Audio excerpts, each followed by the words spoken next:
Coba bayangin deh, lu baru aja lulus kuliah setelah perjuangan bertahun-tahun yang bikin orang tua bangga. Tapi pas lulus kenyataannya nggak seindah yang lu bayangin. Lu udah kirim lamaran ke puluhan perusahaan, bikin CV semenarik mungkin, tapi hasilnya nihil, nggak ada panggilan wawancara sama sekali. Sementara itu, teknologi makin canggih seperti robot atau AI mulai mengambil alih kerjaan manusia. Hal ini membuat kita semua berpikir, kenapa ya? Dunia kerja udah berubah sejauh ini sampai kita kesulitan banget buat cari kerja. Di video ini, gue bakal bahas kenapa generasi Z punya tantangan gede banget buat cari kerja di tahun 2025. Gue bakal bahas teknologi, persaingan, pendidikan, sampai mentalitas kita sendiri. Semua udah gue jelasin di video kali ini, jadi tonton sampai habis ya. Yang pertama kita bahas soal teknologi yang makin canggih.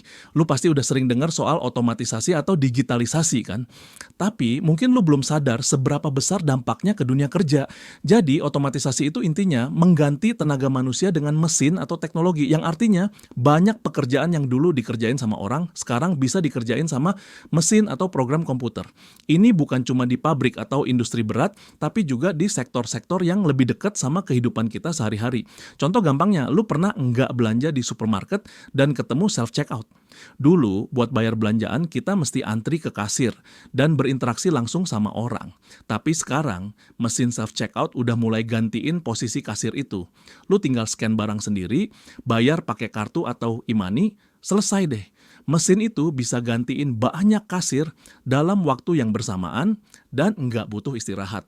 Efisiensinya jelas banget karena mesin nggak perlu gaji, nggak ada hari libur, dan nggak capek. Sama halnya dengan di kantor, sekarang ada software yang bisa ngatur jadwal, jawab chat otomatis, dan bahkan bikin laporan tanpa perlu campur tangan manusia.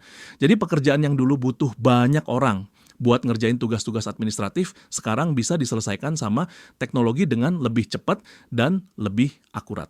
Pergeseran ke otomatisasi ini nggak cuma mempengaruhi sektor-sektor besar, tapi juga pekerjaan-pekerjaan yang kita anggap biasa dan sepele. Mesin yang bisa ngejalanin tugas-tugas rutin atau berulang ini malah jadi pilihan banyak perusahaan. Meskipun hal ini mempermudah proses kerja dan meningkatkan efisiensi, kita nggak bisa pungkiri kalau banyak orang yang akhirnya kehilangan pekerjaan mereka karena digantikan teknologi. Dan yang paling bikin khawatir, kalau kita enggak cepat beradaptasi dan belajar skill baru, kita bisa terjebak dalam situasi di mana kita kesulitan menemukan pekerjaan yang sesuai dengan kebutuhan pasar. Selain itu, ada juga yang namanya chatbot. Dulu, kalau lu ada masalah soal produk atau jasa, yang jawab keluhan lu pasti orang. Tapi sekarang, perusahaan dan toko online lebih suka pakai chatbot kayak EA. Soalnya lebih murah, cepet, dan nggak pernah capek. Di sektor manufaktur, masalahnya lebih parah lagi. Perusahaan besar, kayak di otomotif atau elektronik, udah mulai pakai robot buat kerjaan fisik. Alasannya, robot lebih efisien, bisa bekerja 24 jam tanpa henti, nggak butuh gaji, dan nggak perlu cuti. Selain itu, mereka juga nggak capek, nggak ada hari sakit, dan bisa diprogram untuk mengerjakan tugas yang berulang dengan konsistensi yang tinggi. Jadi banyak perusahaan yang lebih memilih menggunakan robot daripada manusia untuk pekerjaan tertentu. Namun, dampaknya buat kita sebagai tenaga kerja, ribuan pekerjaan awal yang biasanya jadi pintu masuk untuk lulusan baru, kini mulai menghilang. Pekerjaan-pekerjaan yang dulunya bisa diakses oleh orang-orang yang baru lulus, seperti di sektor manufaktur, retail, dan banyak lagi, sekarang digantikan oleh mesin. Ini nggak hanya terjadi di luar negeri, tapi juga di Indonesia. Sektor manufaktur yang selama ini jadi salah satu sektor terbesar dalam menyerap tenaga kerja, kini mulai tergerus otomatisasi. Bahkan di beberapa industri, penggunaan robot sudah menggantikan banyak pekerja manusia. Jika tren otomatisasi ini terus meluas, kita bakal kehilangan banyak kesempatan kerja. Sektor-sektor yang dulu menjadi pilihan utama buat lulusan baru, kini semakin sedikit peluangnya. Ini jadi tantangan besar buat kita semua, karena meskipun teknologi menciptakan peluang baru, tidak semua orang siap untuk mengisi pekerjaan-pekerjaan baru yang membutuhkan skill spesifik. Jadi, kalau kita nggak bisa beradaptasi dengan perubahan ini, kita bisa jadi generasi yang tertinggal dalam dunia kerja. Mungkin lu mikir, tapi teknologi kan juga menciptakan pekerjaan baru. Ya, itu benar sih. Tapi masalahnya, pekerjaan baru yang muncul biasanya butuh skill yang lebih spesifik, seperti coding, data analisis, atau machine learning. Masalahnya, nggak semua orang punya skill itu. Bahkan, nggak semua orang punya akses untuk belajar skill-skill tersebut. Contohnya, kursus coding atau digital marketing yang bisa aja menghabiskan banyak uang dan waktu. Jadi kalau kita nggak siap untuk belajar dan beradaptasi dengan perubahan ini, kita bisa jadi generasi yang ketinggalan dan sulit untuk bersaing di dunia kerja yang semakin digital. Selain itu, masalah kedua adalah persaingan kerja yang makin ketat. Setiap tahun ada sekitar 2 juta orang baru yang masuk ke pasar kerja di Indonesia. Angka ini bukan kecil loh, itu setara dengan populasi kota-kota besar kayak Surabaya atau Bandung. Tapi ada satu hal yang bikin situasi ini makin sulit, yaitu jumlah lapangan kerja enggak bertambah secepat itu. Misalnya, dari 2 juta lulusan baru, mungkin cuma setengahnya yang bisa langsung dapat kerja. Sisanya harus bersaing lebih keras atau bahkan rela kerja di luar bidang yang mereka pelajari di bangku kuliah. Ini jadi tantangan besar buat anak-anak muda karena bahkan pekerjaan yang dulu mudah didapat sekarang jadi lebih susah dicapai. Enggak cuma itu, generasi Z juga harus bersaing dengan generasi milenial yang lebih dulu terjun ke dunia kerja. Milenial punya pengalaman yang lebih banyak, koneksi yang lebih luas, dan sering dianggap lebih stabil oleh perusahaan. Jadi, kalau lu jadi HRD, lu bakal pilih siapa? Anak fresh graduate yang mungkin masih hijau, atau kandidat yang udah berpengalaman dan tahu seluk-beluk industri? Ini belum termasuk persaingan dengan pekerja internasional. Di era globalisasi seperti sekarang, banyak perusahaan yang mulai merekrut tenaga kerja asing untuk posisi-posisi strategis. Jadi saingan lu bukan cuma sesama warga Indonesia, tapi juga orang-orang dari luar negeri. Ini membuat persaingan makin sengit, karena kita nggak cuma bersaing dengan sesama anak bangsa, tapi juga dengan orang dari negara lain yang punya keahlian serupa. Sekarang, ada satu masalah klasik yang udah kita alami selama puluhan tahun, yaitu pendidikan yang enggak nyambung dengan kebutuhan pasar kerja. Bayangin tiap tahun ribuan mahasiswa lulus dari jurusan manajemen, hukum, atau akuntansi, tapi pas mereka masuk ke dunia kerja, ternyata lowongan di bidang ini udah penuh sesak. Sebaliknya, industri seperti teknologi informasi, energi terbarukan, atau manufaktur teknis justru kekurangan tenaga kerja. Kenapa bisa begitu? Karena jurusan-jurusan ini enggak sepopuler jurusan-jurusan mainstream di universitas, jadi banyak yang enggak tertarik untuk mengambilnya. Nah, masalah ini makin diperparah dengan kurikulum pendidikan kita yang masih fokus ke teori, padahal di dunia kerja yang dibutuhkan itu praktik. Jadi, anak-anak muda akhirnya harus belajar ulang skill-skill baru setelah lulus yang tentunya memakan waktu dan biaya tambahan. Kursus-kursus seperti coding atau digital marketing bisa aja menghabiskan uang jutaan rupiah dan nggak semua orang mampu untuk bayar biaya tersebut. Bagi mereka yang sudah terbebani dengan biaya kuliah, ini jadi tekanan tambahan yang cukup besar. Indonesia sekarang lagi berada di masa di mana jumlah penduduk usia produktif lebih besar daripada penduduk non-produktif. Dalam dunia ekonomi, ini disebut bonus demografi yang sebenarnya jadi peluang besar. Secara teori, kalau lebih banyak orang yang bisa bekerja, ekonomi kita bisa tumbuh lebih cepat. Tapi ada sisi gelapnya. Bonus demografi ini bisa jadi bencana kalau kita nggak bisa nyerap angkatan kerja ini ke pasar kerja dengan baik. Bayangin aja, dari 100 juta orang usia produktif, cuma 70 juta yang bisa dapat pekerjaan. Sisanya mereka jadi pengangguran atau kerja di sektor informal. Dampaknya bukan cuma ke ekonomi, tapi juga ke stabilitas sosial. Pengangguran seringkali berujung pada masalah sosial, kayak kriminalitas, konflik sosial, bahkan depresi massal di kalangan anak muda. Selain itu, sektor formal di Indonesia nggak berkembang cukup cepat buat menampung semua tenaga kerja baru ini. Industri-industri yang dulu jadi penyerap tenaga kerja utama kayak manufaktur, pertanian, atau perikanan, sekarang mulai tergerus otomatisasi dan perubahan teknologi. Sementara itu, sektor-sektor baru yang tumbuh, kayak startup teknologi atau energi hijau, justru membutuhkan skill-skill khusus yang nggak dimiliki oleh semua orang.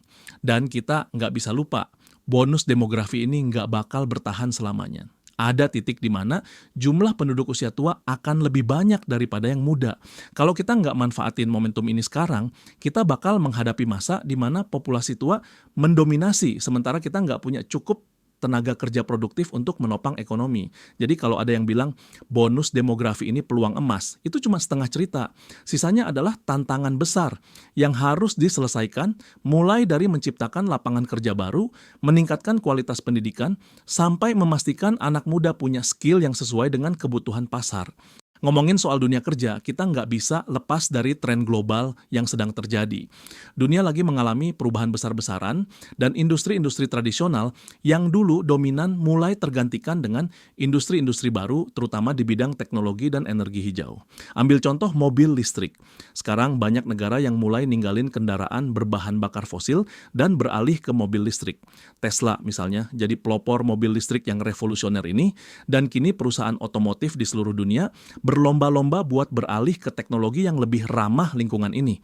Tapi di Indonesia ekosistemnya belum cukup matang. Contoh lainnya adalah energi terbarukan. Dunia lagi transisi dari energi fosil seperti minyak dan batu bara ke energi yang lebih ramah lingkungan seperti solar panel dan angin. Negara-negara maju udah mulai investasi besar-besaran di sini, tapi di Indonesia tenaga kerja yang punya skill di bidang energi terbarukan masih sangat terbatas. Dan masalah lainnya tuh adalah perubahan ini lebih menguntungkan negara-negara maju yang udah punya infrastruktur pendidikan yang baik dan akses ke teknologi terbaru. Sementara itu, kita di Indonesia masih sibuk ngurusin masalah-masalah dasar, kayak kualitas pendidikan yang masih belum merata dan lapangan pekerjaan yang terbatas. Tantangan ini semakin berat buat generasi Z. Kalau lu nggak punya skill yang relevan dengan tren global, peluang-peluang ini bakal jatuh ke tenaga kerja asing atau bahkan terlewat begitu aja. Dunia kerja sekarang bukan lagi hanya soal mencari pekerjaan di dalam negeri, tapi juga soal bagaimana kita bisa bersaing dengan pekerja dari seluruh dunia yang punya keahlian yang sama atau bahkan lebih unggul. Jadi kalau kita nggak segera beradaptasi dengan perubahan ini, kita bisa kehilangan kesempatan besar di pasar kerja yang semakin global. Selain faktor eksternal, ada juga hal dari dalam diri kita yang bikin tantangan makin berat, mentalitas dan ekspektasi. Misalnya generasi Z dikenal banget sebagai generasi yang kreatif, kritis, dan semangat tinggi buat coba hal-hal baru. Tapi di sisi lain, kita juga punya ekspektasi yang sangat tinggi tentang dunia kerja. Kita pengen gaji gede, waktu kerja yang fleksibel, lingkungan yang nyaman, dan pekerjaan yang sesuai dengan passion kita. Tapi kenyataannya, dunia kerja nggak selalu sesuai harapan. Banyak perusahaan di Indonesia yang masih menerapkan budaya kerja konvensional, mulai dari pagi sampai sore, dengan struktur hierarki yang kaku, dan kadang beban kerja yang nggak manusiawi. Kalau ekspektasi kita terlalu tinggi, ya hasilnya kita sering kecewa. Ini juga salah satu alasan kenapa banyak anak muda dari generasi kita sering pindah-pindah kerja. Ketika kerjaan pertama nggak sesuai ekspektasi, kita buru-buru cari pekerjaan baru, berharap bakal lebih baik, tapi kenyataannya sering nggak sesuai harapan. Akhirnya, kita terjebak di siklus yang sama dan nggak pernah benar-benar punya stabilitas. Masalah mentalitas ini juga nggak cuma soal ekspektasi.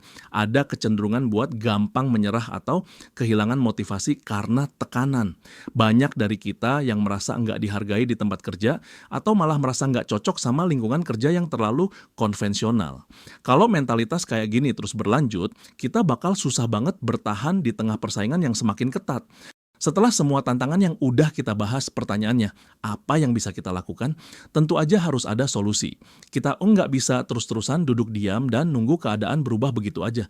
Pertama, kita harus terus belajar. Dunia kerja berubah cepat dan skill yang relevan sekarang bisa aja nggak relevan 5 tahun ke depan. Jadi kita harus adaptif.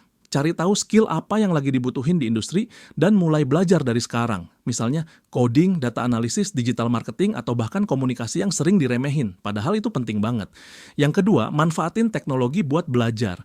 Di era digital ini, akses ke ilmu itu jauh lebih gampang. Lu bisa belajar coding lewat YouTube, ikut webinar gratis, atau ambil sertifikasi online yang biayanya terjangkau. Kalau lu punya semangat buat belajar, teknologi udah ada untuk bantu. Yang ketiga, jangan takut buat mulai dari bawah. Kadang kita terlalu idealis, pengen langsung dapat pekerjaan yang sesuai passion, tapi kenyataannya kita harus siap mulai dari posisi yang memungkinkan.